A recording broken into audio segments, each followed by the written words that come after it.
ஆமாம். ஓ, இதை எண்ணெய் ஊற்றுற புளி சாப்பாடு தாளிக்கு புளி சாதம் நேற்று நைட்டு புளி ஊற்றி கிளறி வச்சுருந்தது. இதில் என்ன போட்டிருக்கீங்க? இது மிளகாத்தூள். மிளகாத்தூள். நான் வந்து மஞ்சத்தூள், புளி, உப்பும் போட்டு பரட்டி வச்சுருக்கேன். கரைச்சி ஊற்றி பிணைஞ்சி வச்சுட்டேன்.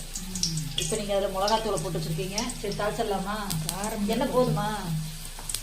என்ன பத்தாதுன்னு நினைக்கிறேன். எண்ணெய் கொஞ்சம் நிறைய ஊற்றி கிளம்புறாங்கம்மா. ஓகே.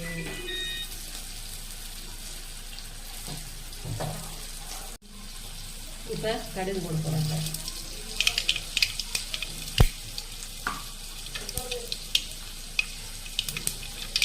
கடுகு போட்டாச்சு. கடலைப்பருப்பு என்ன கடலைப்பருப்பு போட்டுங்க. அம்மா வந்து உளுந்து போடுறாங்க. பருப்பு வந்து அம்மா இருக்குது. அந்த வாசனையாக இருக்குது. அடுத்து வரமிளகாய். இதுக்கு 2 பொருள் தான் தாளிக்கிறது. வரமிளகாய், கருவேப்பிலை. வெங்காயம் தேவையில்லைன்னு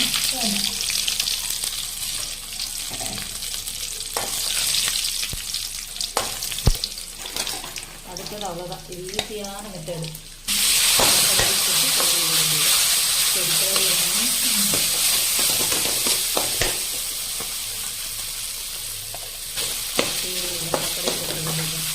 ரொம்ப டேஸ்ட்டாக இருக்கும். இந்த மாதிரி நீங்கள் செஞ்சு பாருங்கள். சாப்பாடு மீறமாயிடுச்சுன்னா இந்த மாதிரி புளி ஊற்றி வச்சுருங்க. காலையில் எடுத்து போட்டு தாளிச்சிட வேண்டியதுலாம். வெங்காயம் தேவையில்லை. புதுசாக ரெடியா? ரெடி. நல்லா ஆவி வரும்போது இவருக்கு ஆவி பறக்குது. இந்த ஸ்டேஜில் நம்ம எடுத்துடலாம். ஓகேம்மா?